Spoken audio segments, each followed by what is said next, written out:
I'm Ian, 30 years old, and my world collapsed when my parents died and left me a broken cabin in Alaska while my brother Jackson got a $1.2 million mansion in Miami.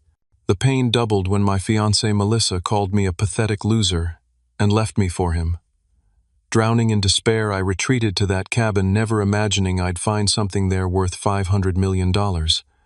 Before I continue this wild journey, let me know where you're watching from in the comments below.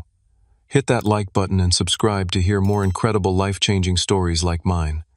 Growing up in Seattle, I always knew I was the second favorite. My parents, Robert and Diana, never tried to hide their preference for Jackson, my older brother, by 3 years. While they attended every single one of his football games, debate competitions, and school events, mine were often met with excuses about work commitments or scheduling conflicts. I still remember my 8th grade science fair, where I won first place for my renewable energy project.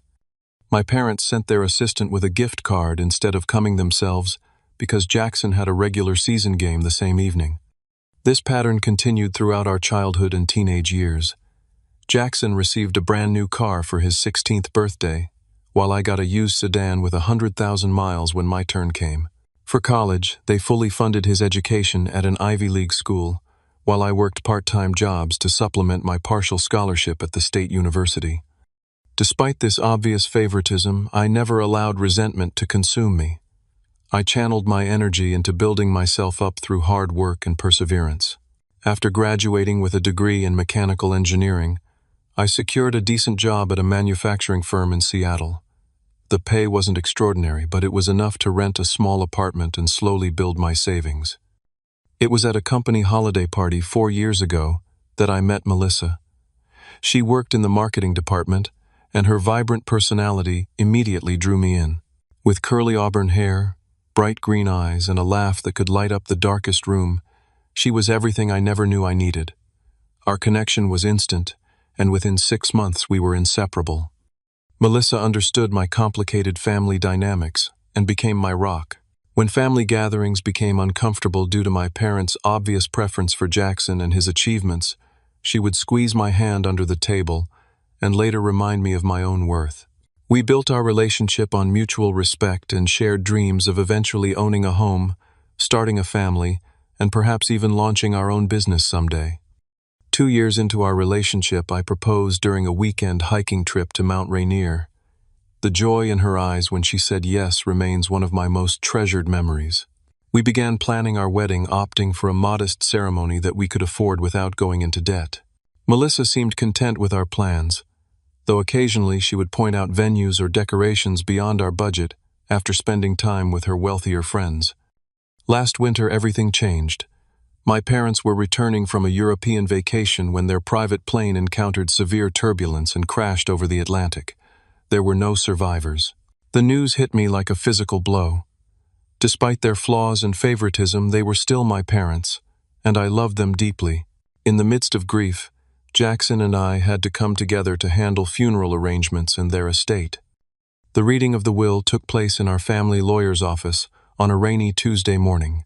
Jackson arrived in an expensive suit, his face appropriately solemn, but his posture confident. Melissa sat beside me, her hand resting supportively on my knee. The lawyer, Thomas Wilson, who had worked with my family for decades, adjusted his glasses and began reading the document. What followed felt like a cruel joke. After distributing various smaller assets and heirlooms, he arrived at the primary real estate holdings. Jackson was awarded their main residence in Seattle, valued at approximately $2 million, and their vacation mansion in Miami Beach, worth $1.2 million. When my name was mentioned, I leaned forward expectantly, assuming I would receive something of comparable value. Instead, I was left their old hunting cabin in a remote part of Alaska, a property my father had mentioned perhaps twice throughout my entire life. The lawyer described it as needing significant repairs with an estimated value of less than $50,000. The room fell silent. I felt as if all the air had been sucked out of my lungs. How could they have been so blatantly unfair, even in death? Jackson cleared his throat, a small smile playing at the corner of his lips, before he smoothed his features back into an appropriately mournful expression. Melissa's hand had frozen on my knee. When I glanced at her, I caught a flash of disappointment crossing her face before she quickly masked it with a sympathetic smile. The contrast between her reaction and her usual supportive nature sent a chill through me that I tried desperately to ignore. Outside the lawyer's office, Jackson approached me with a practiced look of concern. "Tough break about the cabin, little brother. If you need any help with it, just let me know." His words sounded considerate, but the gleam in his eyes told a different story. He was enjoying this final proof of our parents' preference. Melissa was uncharacteristically quiet during our drive home. When I finally broke the silence to express my hurt and confusion over my parents' decision, her response lacked her usual warmth. "Maybe they had their reasons, Ian. At least you got something. We can make it work." Her words were right, but her tone suggested she was trying to convince herself more than me. That night, as Melissa slept beside me, I stared at the ceiling, wondering what I had done to deserve such unequal treatment from the people who were supposed to love me unconditionally, and whether this inheritance would be the thing that finally broke the camel's back in my relationship. The weeks following the will reading brought a noticeable shift in my relationship with Melissa. What began as subtle signs of discontent quickly evolved into unmistakable distance between us. Our evening conversations, once flowing easily until midnight, became brief exchanges about household logistics. The warmth in her eyes when she looked at me had cooled considerably. Initially, I attributed her behavior to giving me space to grieve. But as days turned into weeks, it became clear something fundamental had changed. Melissa began critiquing aspects of my life she had previously accepted or even admired. My modest apartment, which she once called cozy and perfect for us, became cramped and depressing. My reliable but aging car was suddenly an embarrassment when we met with friends. "Have you thought about asking for a raise?" she asked one evening as I prepared dinner. "We can't keep living like this forever, especially if we want children someday." "I'm due for a performance review next month," I replied, trying to keep my voice steady. "But you know the company has been tightening budgets lately." She sighed heavily. "Maybe you should look elsewhere then. Jackson mentioned his friend's tech company is hiring. The salaries are much better." The mention of my brother's name stung. Since the will reading, Jackson had been texting Melissa occasionally, supposedly to check on how we were doing. I hadn't thought much of it initially, but the frequency of these messages had increased, and Melissa had become noticeably protective of her phone. Our arguments grew more frequent. What had once been discussions about our future became accusations and defensive responses. After one particularly heated exchange about finances, Melissa stormed out to get some air and didn't return until after midnight. When I asked where she'd been, her answer was vague, just driving around thinking. The faint scent of expensive cologne that wasn't mine hung in the air when she passed. I tried desperately to salvage our relationship. I applied for better-paying positions, suggested weekend getaways within our budget, and even considered selling the Alaskan cabin sight unseen just to have some additional funds. But nothing seemed to bridge the growing gulf between us. One Thursday evening, I returned home early from work, hoping to surprise Melissa with takeout from her favorite restaurant. Her car wasn't in its usual spot, but I figured she might be running errands. As I entered our apartment, I noticed her laptop open on the coffee table. A Facebook message notification appeared on the screen from Jackson. Normally, I would never invade her privacy, but something in me snapped. The message read, "Can't wait to see you again tonight. Ian still has no idea, right?" My hands trembled as I set down the food. A quick scroll through their conversation history revealed weeks of messages, each more intimate than the last. They had been meeting regularly while I was at work initially, for friendly lunches that had clearly evolved into something much more. I sat in our darkened apartment for 3 hours, the food growing cold, waiting for Melissa to return. When she finally walked through the door, her cheeks flushed and hair slightly disheveled, the lie was already forming on her lips. Traffic was terrible. I had to work late on the Lodi and Ida. "Don't I?" interrupted my voice, eerily calm despite the storm raging inside me. I saw the messages with Jackson. Her expression shifted from surprise to defiance remarkably quickly. There was no denial, no attempt to explain away the evidence. Instead, she dropped her purse on the counter and faced me directly. "What did you expect, Ian? Look at our life, compared to what Jackson can offer." Her words cut deeper than any knife could have. A tiny apartment vacations we can never afford, and now your inheritance is a broken-down cabin in the middle of nowhere while he got millions. I didn't sign up for this kind of future. Our relationship was never about money, I argued, my voice breaking. We talked about building something together, about love being more important than material things. Melissa laughed, but there was no humor in it. That's what people with no money say to feel better about themselves. Wake up, Ian. You're 30 years old with a mediocre job and no prospects. Your own parents knew you were the lesser son. They proved it in their will.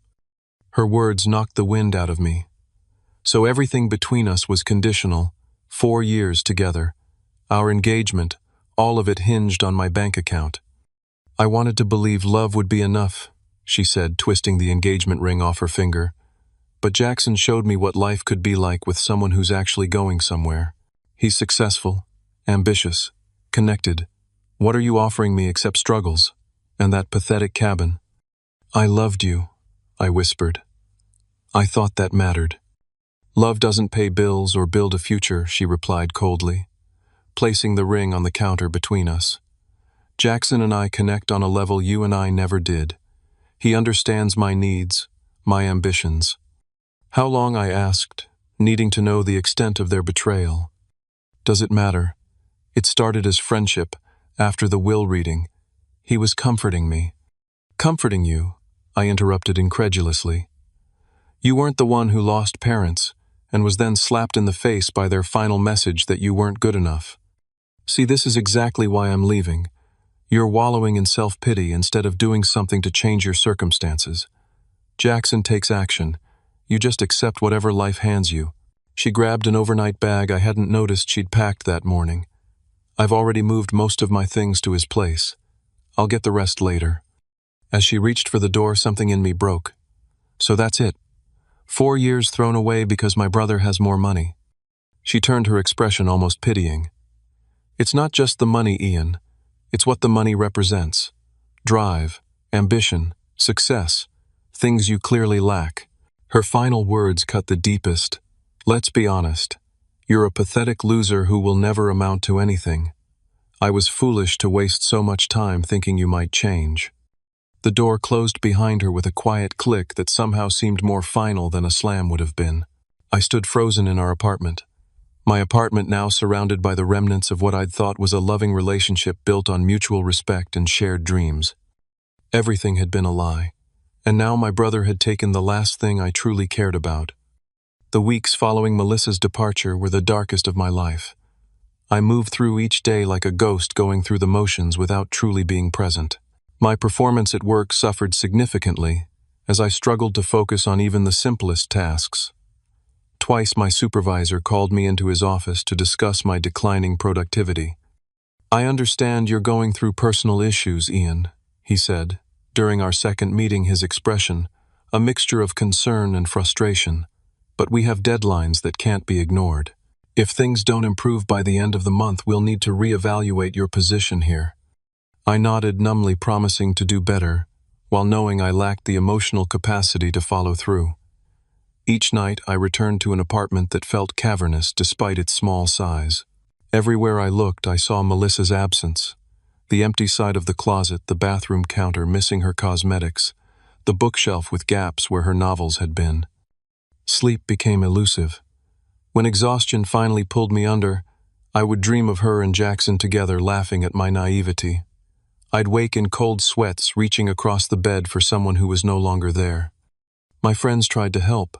Mark invited me for beers, attempting to distract me with stories from his job and gentle encouragement to get back out there. Angela, a college friend who had always been like a sister to me, brought homemade meals and offered a sympathetic ear. But I pushed them away, unable to articulate the depth of my betrayal and unwilling to be a burden. You need to talk to someone professional, Angela suggested after I canceled plans with her for the third time. This isn't healthy, Ian. You're withdrawing from everyone who cares about you. I'm fine, I insisted, the lie transparent even to my own ears. I just need some time. Social media became both my torment and obsession. Despite knowing better, I found myself scrolling through Jackson's profiles late at night, punishing myself with images of him and Melissa, enjoying his Miami mansion, attending exclusive parties and cruising on his newly purchased yacht. Their happiness seemed to mock my misery. Melissa had already changed her relationship status and was flaunting a diamond bracelet Jackson had given her just because, according to her caption. The comments under their photos were the final twist of the knife friends and family, congratulating them on finding each other as if their relationship hadn't been built on the foundation of betraying me. Even more painful were the occasional pitying messages asking about me, to which Jackson would respond with performative concern. "Ian's taking some time for himself right now. We're giving him space to heal." 6 weeks after Melissa left, I reached my breaking point. After a particularly grueling day at work where I'd made a calculation error that could have cost the company thousands if not caught by a colleague, I returned home to find a formal invitation in my mailbox. Jackson and Melissa were hosting an engagement party. They hadn't even waited 3 months after she left me before deciding to marry. That night, I sat on my kitchen floor, surrounded by empty beer bottles, scrolling through real estate listings I couldn't afford and job postings that seemed pointless.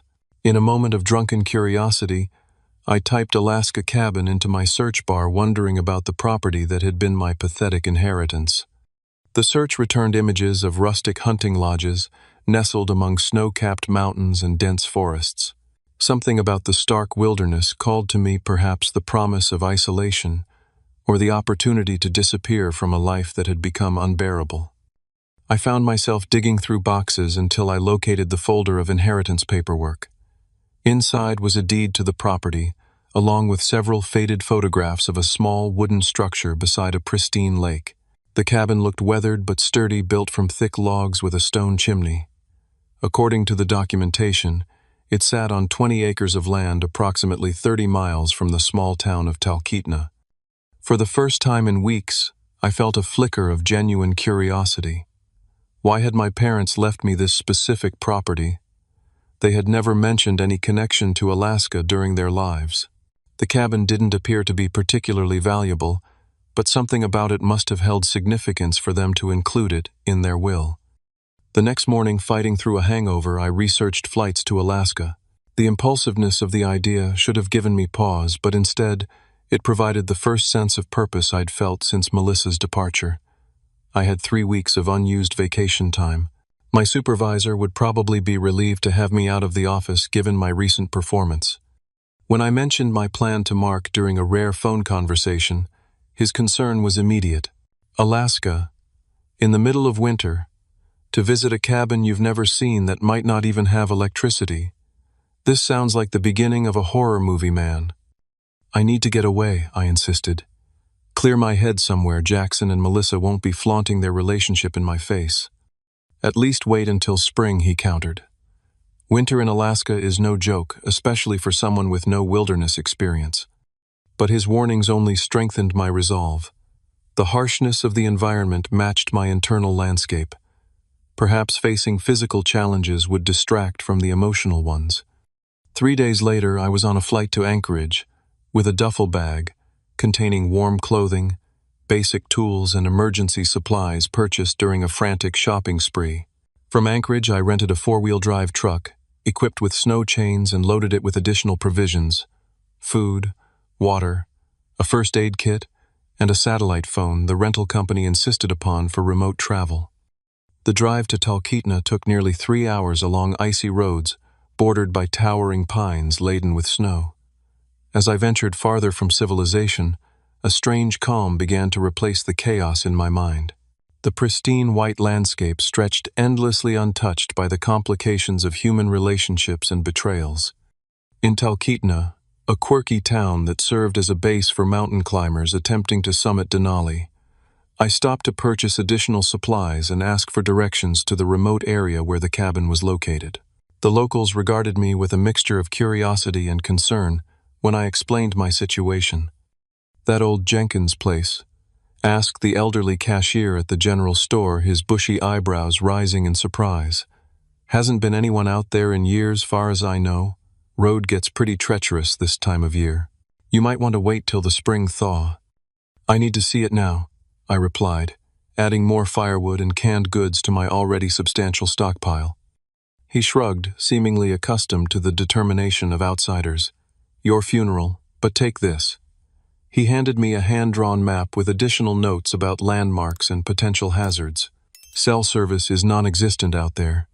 If you get stuck, stay with your vehicle."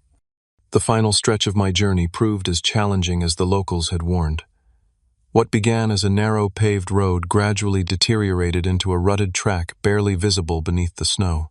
The truck's engine strained as I navigated around fallen branches and through drifts that reached the hood in some places. Just as I began to fear, I'd made a terrible mistake. The trees thinned, revealing a clearing beside a frozen lake. And there, partially obscured by snow, stood the cabin from the photographs, my inheritance, my refuge, and possibly my salvation. The cabin looked even more dilapidated in person than it had in the faded photographs. Snow had accumulated on one section of the roof, causing a visible sag in the structure. Several window panes were cracked or missing, entirely covered with weathered plywood. The wooden steps leading to the front porch groaned ominously beneath my weight as I approached the door. A rusted padlock secured the entrance, but the key from the inheritance paperwork worked after several attempts and liberal application of WD-40 from my supplies. The door swung open with a haunting creak, revealing an interior that smelled of dust, mildew, and decades of neglect. The main room contained a stone fireplace, a worn leather couch draped with faded quilts, and a rough-hewn dining table surrounded by 4 mismatched chairs. A thick layer of dust covered every surface, and mouse droppings littered the corners. The kitchen area consisted of an ancient wood-burning stove, a hand pump over a stone sink, and cupboards with peeling paint. "Home, sweet home," I muttered, setting down my supplies and surveying what I'd impulsively decided would be my accommodation for the next few weeks. After opening the shutters to admit what little winter daylight remained, I conducted a more thorough exploration.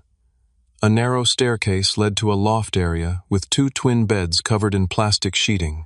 A back door opened to a covered porch overlooking the frozen lake, the view admittedly spectacular despite the cabin's shortcomings. A woodshed attached to the side of the building contained, thankfully, a substantial stack of seasoned firewood. As darkness fell rapidly, the temperature inside the cabin dropped to uncomfortable levels. I focused on making one area habitable for the night, clearing debris from the fireplace and carefully building a fire with newspaper kindling and smaller logs. The chimney drew well, much to my relief, and soon a warm glow illuminated the main room. Using melted snow heated on the now functioning wood stove, I cleaned enough dishes to prepare a simple meal of canned soup and crackers. As I ate in silence, illuminated only by firelight and a battery-powered lantern, the magnitude of my situation settled over me. Here I was, hundreds of miles from anyone who knew me, in a broken-down cabin that represented my parents' final estimation of my worth. Yet strangely, for the first time since Melissa's departure, I felt something like peace. The simplicity of immediate needs, warmth, food, shelter, provided a focus that had been lacking in my grief-stricken existence. The absolute silence, interrupted only by the crackling fire and occasional settling of the cabin's timbers, soothed my jangled nerves. The next morning I awoke stiff, but surprisingly refreshed after sleeping on the couch near the fire. Sunlight streamed through the windows, transforming the dusty interior into a tableau of dancing particles that almost appeared magical. Outside, the landscape sparkled under a fresh dusting of snow, the frozen lake stretching toward mountains that pierced a perfectly blue sky. With daylight on my side, I began the process of making the cabin more livable. I swept floors, scrubbed surfaces, repaired what I could with the limited tools I'd brought, and made an inventory of issues that would require professional attention if I decided to keep the property. To my surprise, the well pump in the kitchen produced clear, cold water after several minutes of persistent effort. While clearing cobwebs from a corner bookshelf, I discovered a collection of family photographs I hadn't noticed during my initial inspection. Most featured scenic landscapes without people, but several showed a much younger version of my father standing proudly outside the cabin or holding up fish beside the lake. One photo in particular caught my attention. My parents, looking to be in their 30s, arms around each other on the cabin's porch, wide smiles on their faces. The date stamp on the back read, June 1991, the summer before I was born. I had never seen this photo or any others of them at this cabin. According to family lore, they had purchased the property on a whim during their early marriage, but rarely visited due to its remote location. Yet here was evidence they had been here looking happy and relaxed around the time of my conception. Had this place held special meaning for them that they never shared? Was there some connection to me that explained why they had left it specifically to me and not Jackson? These questions occupied my mind as I continued cleaning. Behind a stack of ancient hunting magazines, I found a locked metal box containing fishing gear, additional photos, and several sealed envelopes addressed to Robert Jenkins at a post office box in Talkeetna. The return addresses were from various mining supply companies and the Alaska Department of Natural Resources dated throughout the 1990s. This discovery added another layer to the mystery. Had my father been involved in mining activities here, nothing in our family history had ever suggested this. My father had made his fortune in commercial real estate development in Seattle. Any Alaskan mining ventures had never been mentioned. On my third day at the cabin, while chopping additional firewood, I noticed movement at the tree line. Tensing initially, I relaxed when I realized it was a person approaching on snowshoes, not the bear I had momentarily feared. An older man with a silver beard and weathered face made his way toward me, raising a gloved hand in greeting. "Thought someone might be up here," he called as he drew closer. "Saw smoke from the chimney yesterday. Not many folks come out this way, especially in winter." "I inherited the place recently," I explained, setting down my axe. "Just checking it out, doing some basic repairs." "Jenkins' boy?" he asked, surprising me. "You look like him around the eyes." "You knew my father?" "Ethan Donnelly," he introduced himself, extending a hand. "Your dad and I were neighbors out here for nearly 20 years. My cabin's about 2 miles that way." He gestured toward the northwest. "Sorry to hear about Robert and Diana. Bad business with that plane." I invited him inside, grateful for human contact and the possibility of learning more about my parents' connection to this place. Ethan accepted a cup of coffee, settling into one of the dining chairs, with the comfort of someone who had sat there many times before. "Your dad never mentioned me?" he asked, noting my confusion. "To be honest, he barely mentioned this cabin," I admitted. "I grew up thinking they never came here." Ethan's bushy eyebrows rose in surprise. "Never came here? They were up every summer for at least 2 weeks, sometimes longer. Your dad was here for nearly a month each fall during hunting season. Came in winter occasionally too, when he could get away from the city." This revelation stunned me. "Are you sure I never knew them to take vacations here? They went to Europe, the Caribbean, Hawaii, but never mentioned Alaska trips." "Son, I've got 20 years of memories fishing that lake with your father. Diana would make her famous sourdough pancakes and we'd sit right at this table playing cards when the weather turned. They were here, no question about it." He went on to share stories about my parents that painted them in a light I had never seen: relaxed, adventurous, freed from the corporate image they maintained in Seattle. According to Ethan, my father had been passionate about the Alaskan wilderness, often speaking of his desire to spend more time here after retirement. "What about mining?" I asked, mentioning the envelopes I'd found. Ethan's expression shifted subtly. "Robert did some prospecting over the years. Hobby more than anything, I thought. Though he got pretty serious about it maybe 15 years back. Brought in some equipment, was very hush-hush suddenly. Then just as quickly he seemed to lose interest. Never mentioned it again." As Ethan prepared to leave a few hours later, he pointed to a door in the back of the cabin I had assumed was a pantry. "You checked the back room yet?" That was Robert's private space. "Kept it locked most of the time." I admitted I hadn't opened it, having found it secured with a heavy padlock for which I had no key. "Might be worth looking into," Ethan suggested cryptically. "Robert spent a lot of time in there his last few visits. Said he was organizing something important." After Ethan's departure, I examined the padlocked door with renewed interest. Unlike the cabin's main entrance, this lock was newer, more substantial, and had no corresponding key in the paperwork I'd received. Whatever lay beyond was something my father had specifically secured against casual entry. For the next several days, between continued cleaning and repair work, I made various attempts to open the locked room. I tried every key I could find in the cabin, examined the hinges for potential removal, and even considered breaking the door itself before deciding against damaging my inheritance further. Each night as I sat by the fire contemplating the limited progress I'd made in both repairing the cabin and understanding why it had been left to me, my thoughts increasingly fixated on what might be hidden in that locked room. What had my father been organizing that was so important?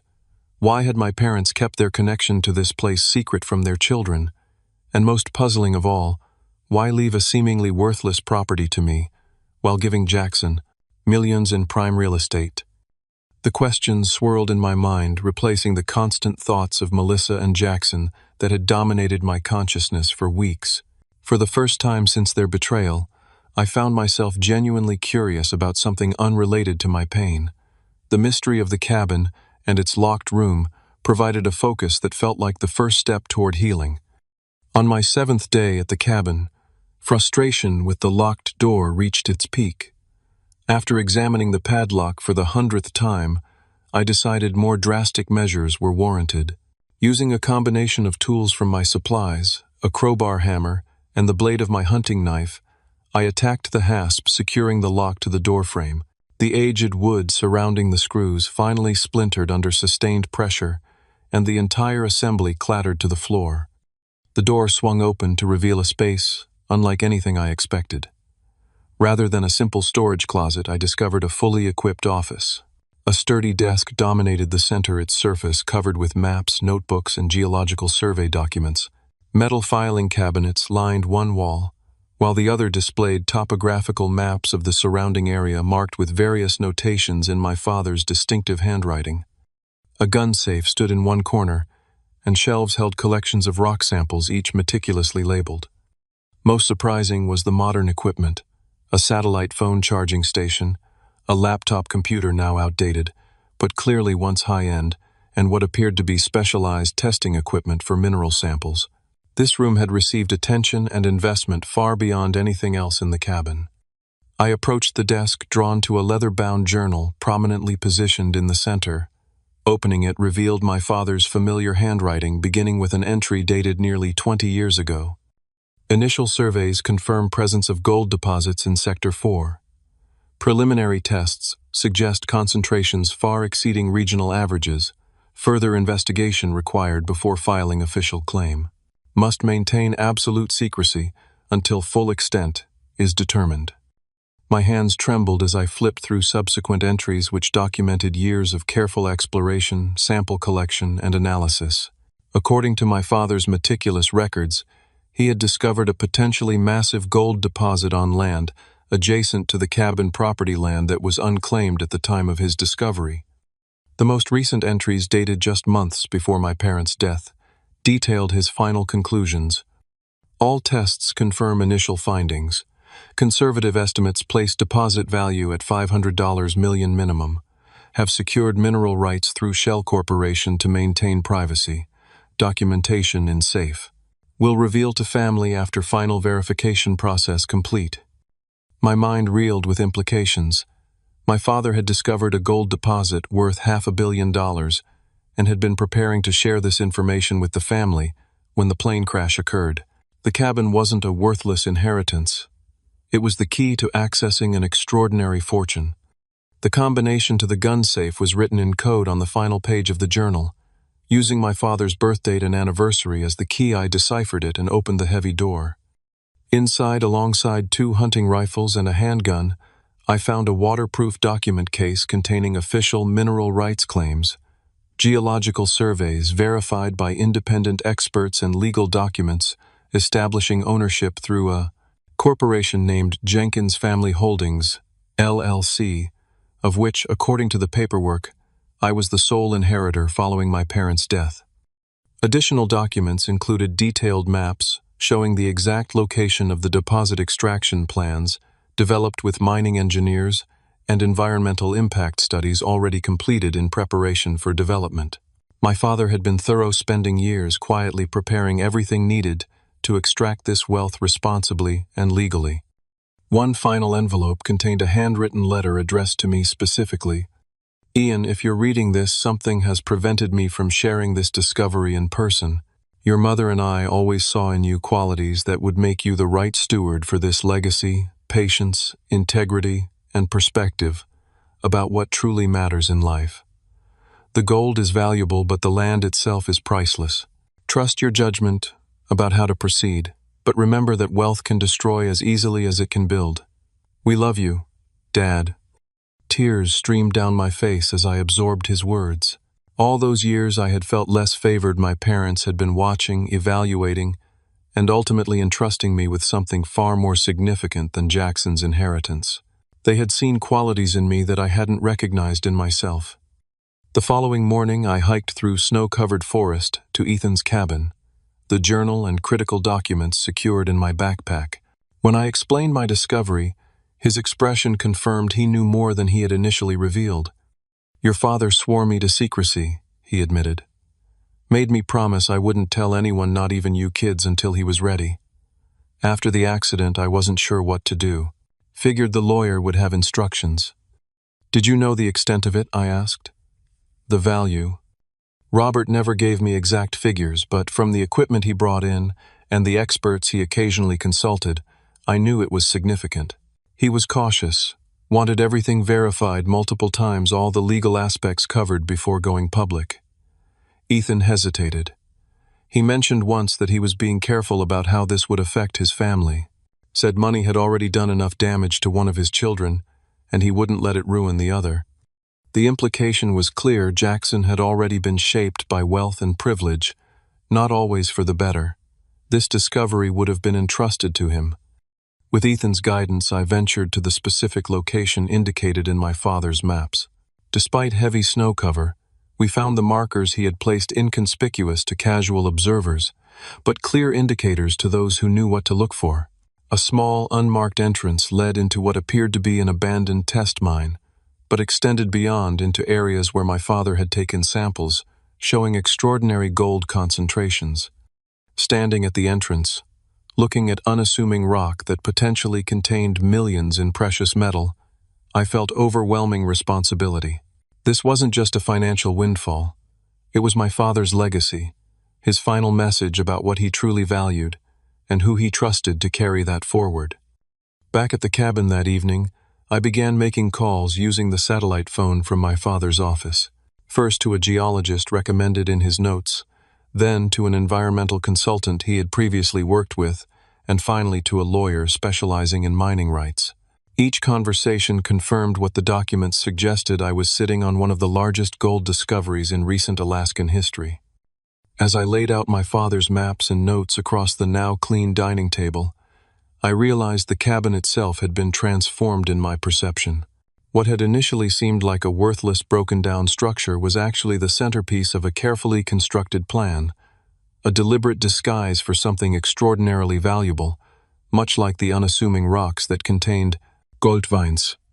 It struck me that perhaps my father had seen the same in me, unremarkable on the surface to casual observers, but containing hidden value that would emerge under the right circumstances. The thought brought a smile to my face for the first time in months. That night, as snow fell gently outside and firelight flickered across walls that now held meaning beyond their weathered appearance, I began formulating plans for the future, not just for the gold, but for myself. The path forward would require patience, wisdom, and integrity, exactly the qualities my father had seen in me when no one else had, not even myself. Over the next 3 weeks, my father's discovery was methodically verified by experts who traveled to the remote site, braving winter conditions, to confirm what the documents had claimed. The lead geologist, Dr. Amanda Foster, stood in the main tunnel, shining her specialized light on a vein running through the rock wall. "Your father wasn't exaggerating," she said, her breath visible in the cold air. "Based on our core samples and preliminary assays, this deposit is exceptional both in quality and quantity." His estimate of $500 million might actually be conservative, depending on extraction methods and market prices. The environmental assessment team confirmed that with proper techniques, the mine could be developed with minimal impact on the surrounding ecosystem. The legal team verified that all mineral rights and claims were properly filed and transferred to me through my father's carefully established company structure. Word of the discovery inevitably began to spread through the small community of mining professionals in Alaska. Soon, representatives from major mining corporations were reaching out with acquisition offers, some approaching $1 billion for complete rights to the deposit. I established temporary headquarters in Talkeetna, converting a rented cabin into an office where I could meet with various experts and executives. The transformation in how I was treated was both amusing and disturbing. People who would have overlooked me entirely weeks earlier now hung on my every word. Business cards were pressed into my hands at the local diner. Invitations to exclusive industry events arrived daily. Through it all, I kept returning to my father's letter, particularly his warning that wealth can destroy as easily as it can build. I began to understand why he had been so careful about how this discovery would affect his family. The sudden attention and deference from strangers gave me a small taste of what Jackson had experienced his entire life. People responding, not to who you are, but what you possess. 6 weeks after my initial discovery, as news of the gold deposit began appearing in mining industry publications, I received the call I had been both expecting and dreading. Jackson's name flashed on my phone screen one evening as I sat reviewing development proposals in my Talkeetna office. Ian, little brother. His voice boomed with forced joviality. Why haven't you been returning my calls? I've been worried sick about you disappearing to Alaska all this time. I'm sure you've been beside yourself with concern, I replied, keeping my tone neutral despite the sarcasm in my words. Listen, I've been hearing some interesting rumors. Something about a gold discovery, the cabin property. You should have called me immediately if you found something valuable. As family, we should discuss this together. Like we discussed you and Melissa getting together behind my back. An uncomfortable pause followed. That was unfortunate timing, I admit. But Melissa and I truly connected. These things happen. Water under the bridge now, right? The important thing is that we're family, and family sticks together when it comes to business opportunities. Is that what we do? Funny, I don't recall that principle being applied when you received properties worth millions while I got a worthless cabin. About that, Jackson's tone shifted to one of practiced sincerity. I've been thinking that division wasn't entirely fair. I'd be happy to discuss a more equitable arrangement now that we know the cabin property has value. How generous of you, I said, unable to keep the edge from my voice. And what does Melissa think about all this? Is she excited about potentially reconnecting with her former fiancé now that he might not be a pathetic loser after all? Jackson cleared his throat awkwardly. She feels terrible about how things ended. We both do. In fact, we've been talking about flying up there to see you clear the air properly. This gold situation could be a fresh start for all of us. The conversation continued in this vein, with Jackson alternating between expressions of familial loyalty and thinly veiled attempts to position himself for a share of the discovery. I ended the call non-committally, promising to think about his suggestion to visit. Less than a week later, they arrived unannounced at my Talkeetna office. Jackson, in an expensive parka that looked fresh from the store, Melissa beside him, her familiar perfume filling the small space as they entered. The diamond engagement ring on her finger caught the light intentionally displayed. Surprised, Jackson announced, arms spread wide, as if expecting a joyful reunion. We thought it was time for a family meeting. Melissa stepped forward, her expression carefully composed into one of contrition. Ian, I know things ended badly between us. I said things I regret deeply. I was in a difficult place emotionally after your parents' passing, not thinking clearly. I studied her face, searching for the woman I had loved for 4 years.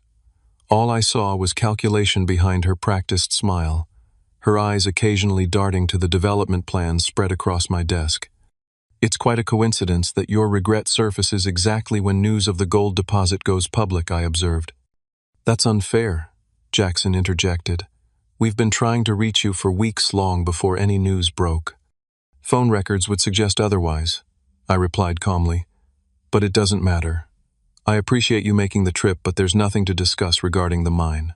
The mineral rights are legally mine through Dad's company, and I've already made decisions about development. Jackson's friendly facade cracked slightly. Without consulting family, Dad would have wanted all of us involved. This discovery belongs to the Jenkins family legacy. I agree completely, I said, surprising them both. That's why I'm following the specific instructions Dad left regarding how the discovery should be handled. He was very clear about who he was entrusting with these decisions. The meeting deteriorated from there, with Jackson's offers of help becoming increasingly transparent attempts to claim a portion of the wealth. Melissa vacillated between appeals to our past relationship and subtle reminders of how beneficial it would be to have Jackson's business connections. I remained polite but firm, escorting them out after declining their suggestion to extend their stay. As their rental car pulled away, I felt an unexpected sense of closure. Seeing them through the lens of my new understanding both of myself and my parents' intentions had stripped away the last of my pain. They were simply people who valued certain things: status, wealth, appearances. Their choices had been consistent with those values, just as my parents' final decision had been consistent with recognizing different values in me. The same afternoon, I had a meeting scheduled with an environmental engineering consultant who had been recommended by several local mining operators for her innovative approaches to sustainable extraction. Sarah Winters arrived precisely on time, dressed, practically in work clothes, suitable for field visits, rather than the business attire I'd grown accustomed to seeing on visiting executives. "I reviewed your father's environmental impact studies," she said after introductions, diving straight into business. "They were ahead of their time when conducted, but there are newer techniques we should consider, particularly for water protection in this watershed."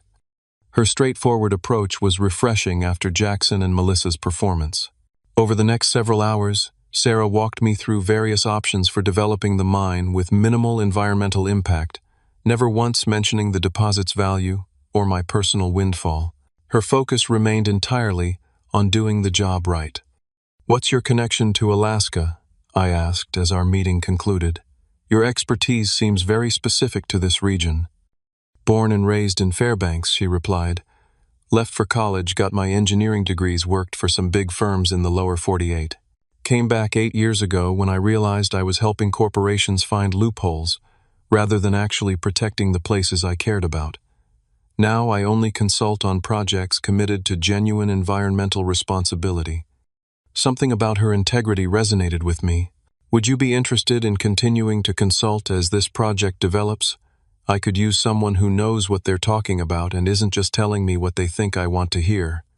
Sarah considered the offer, studying me with clear, intelligent eyes. I usually avoid long-term arrangements with new discoveries.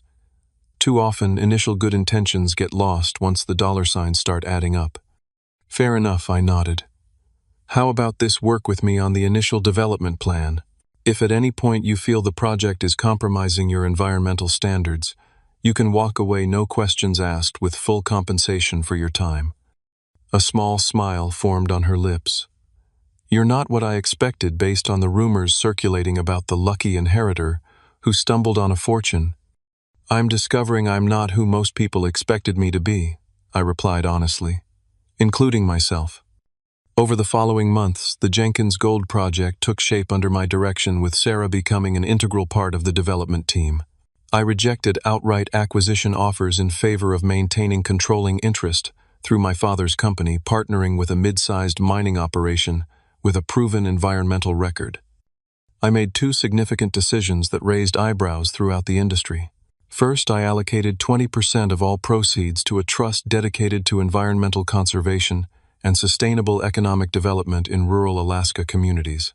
Second, I insisted on employment priority for local residents, including establishing training programs for positions throughout the operation.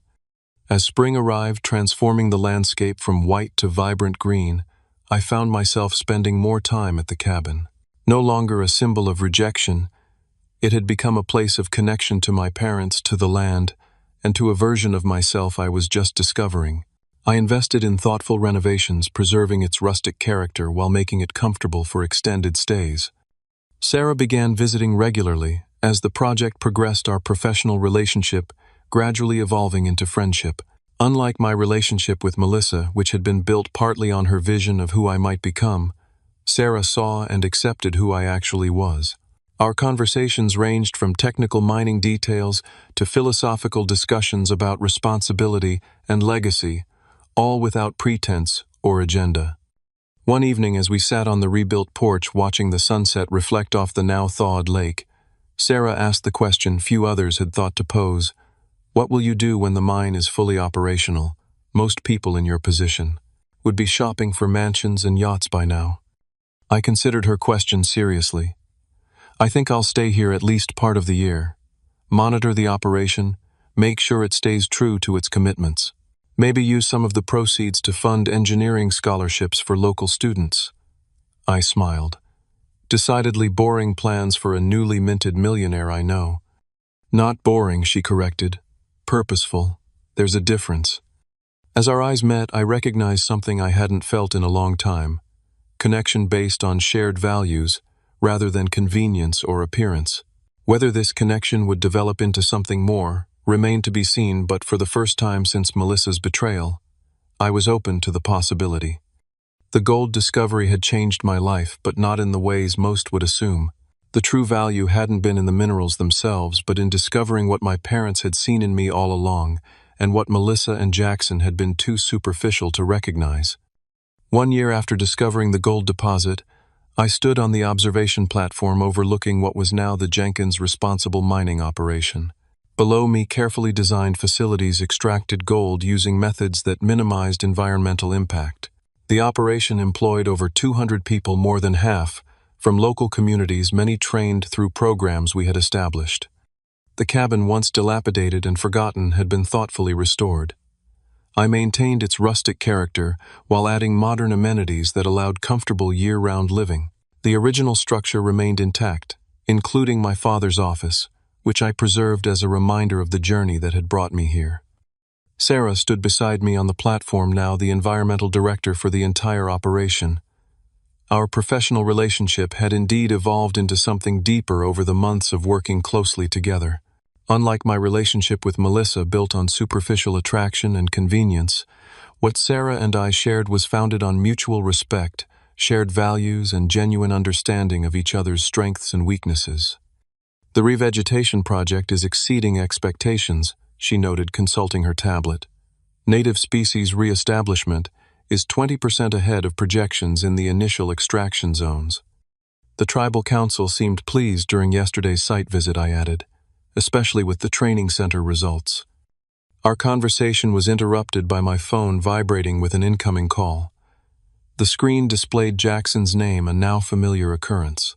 Since news of the operational mine and its success had been featured in national business publications, his attempts to reconnect had grown increasingly persistent. "Excuse me," I said to Sarah. "I should take this. It won't take long." She nodded understandingly, moving toward the edge of the platform to give me privacy. "Jackson," I answered, "what can I do for you?" "Ian, we need to talk. In person." His voice carried an urgency I hadn't heard before. "Melissa and I are flying up tomorrow. There are important family matters to discuss."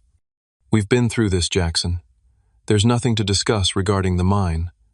The corporate structure is established, operations are running smoothly, and the ownership is legally settled. It's not about that," he insisted, though his tone suggested otherwise. "It's about family, about making things right between us. Mom and Dad would have wanted us to reconcile." Despite my skepticism, I agreed to meet them at a restaurant in Talkeetna the following evening. Over the past year, I had reached a place of peace regarding their betrayal. The anger that once consumed me had faded, replaced by a calm understanding that their actions had reflected their own values and limitations, not my worth. Sarah raised an eyebrow when I mentioned the planned meeting as we drove back to the cabin. "Are you sure that's a good idea?" "Probably not," I admitted, "but it feels like unfinished business. I'm curious what desperate angle they'll try next." The restaurant Jackson had selected was the most expensive in the small town recently opened, to cater to the influx of business travelers attracted by the mine's success. They were already seated when I arrived, Jackson in a tailored suit that looked absurdly formal for the setting, Melissa beside him in a designer dress I recognized from her social media posts of their recent Caribbean vacation. Ian. Jackson rose, arms extended as if for an embrace I did not reciprocate. "You're looking well. Alaska clearly agrees with you." "Life agrees with me." I corrected, taking a seat across from them. "Let's not waste time. What was so urgent we needed to meet in person?" Melissa spoke first, her practiced expression of remorse immediately triggering my internal warning system. Ian, I know we hurt you deeply. Not a day goes by that I don't regret how things ended between us. Really, I replied calmly. Because your Instagram suggests you're having a wonderful time. The Bahamas looked lovely last month. She flushed slightly before continuing. What I mean is I regret how it happened. The timing was unfortunate, but sometimes life puts people on different paths for a reason. And sometimes people choose paths based on what they value most. I countered. No need to rewrite history, Melissa. You made your priorities clear when you called me a pathetic loser and left. Jackson intervened, his businessman persona taking over. What Melissa is trying to say is that we all made mistakes, but families should stick together through difficult times, which brings me to why we wanted to meet. He produced a folder containing legal documents and slid it across the table. We've been having some financial setbacks. The Miami property needs significant repairs after the last hurricane. The market in our sector is down. Temporary cash flow issues. I glanced at the documents without touching them. And this concerns me how. We're family, Ian, he emphasized, leaning forward. I'm proposing a loan against future dividends from the mine operation. Nothing substantial, just $5 million to tide us over. As 50% heir to our parents' estate, it's only fair I have some participation in this venture. They clearly intended for both their sons. The audacity was almost impressive. Let me make sure I understand, I said, keeping my voice level. You received properties worth over $3 million in the inheritance, which you've apparently mismanaged. You participated in the emotional betrayal of your brother. And now you're suggesting I owe you money because we share parents. Melissa jumped in. Ian, we know you're still hurt about what happened between us. If that's affecting your decision. It isn't, I interrupted. My personal feelings are irrelevant to this business decision. The mine is owned by Jenkins Family Holdings, established by our father with me as sole inheritor. He made that choice deliberately, just as he chose to leave you the properties, Jackson. Just as you both made your choices last year. Jackson's friendly facade cracked. This isn't right. That gold was on family property. I'm entitled to... You're entitled to exactly what the will specified, I stated firmly. Nothing more. Dad left detailed instructions about his discovery and who he wanted to manage it. He saw something in me that he didn't see in you, Jackson. Based on this conversation, his judgment seems sound. You've changed, Melissa said accusingly. Success has made you cold. I couldn't help but laugh. No, Melissa. I've simply gained clarity. A year ago, your rejection devastated me because I believed I needed your approval to have value. I've since learned otherwise. I stood placing my napkin on the table. I wish you both well sincerely, but there will be no loans, no ownership shares, and no further discussions about the mine.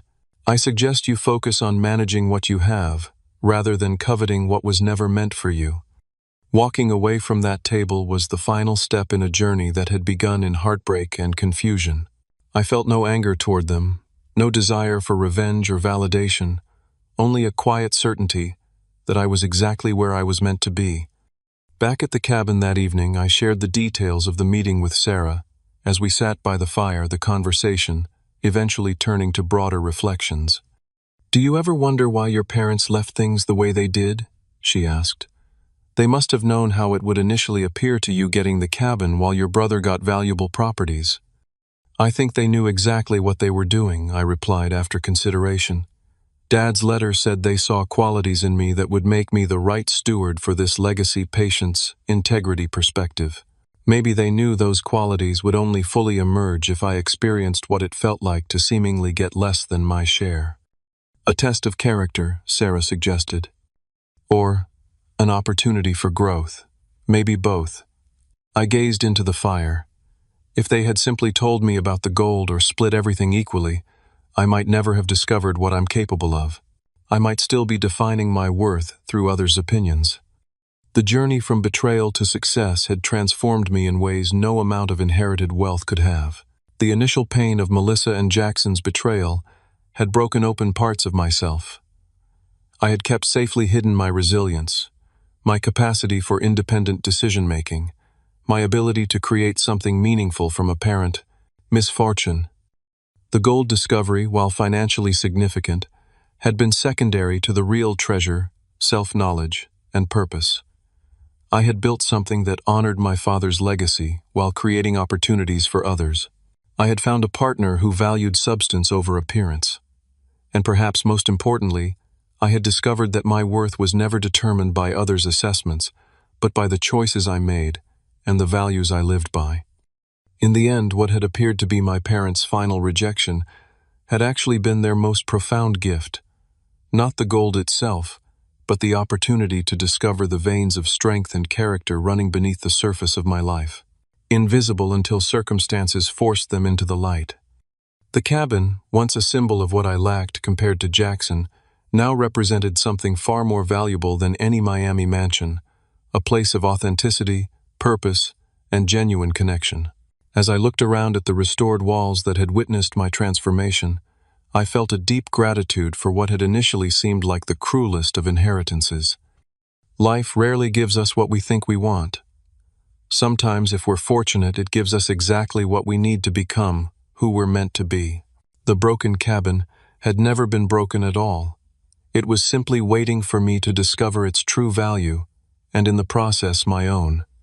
Have you ever received something that initially seemed worthless, only to discover its true value later? Share your story in the comments below. If this journey of betrayal to redemption resonated with you, please hit that like button and subscribe to hear more transformational stories. And remember, sometimes our greatest treasures are hidden in what appears to be our greatest disappointments. Thank you for joining me today, and may you find the gold in your own challenging situations.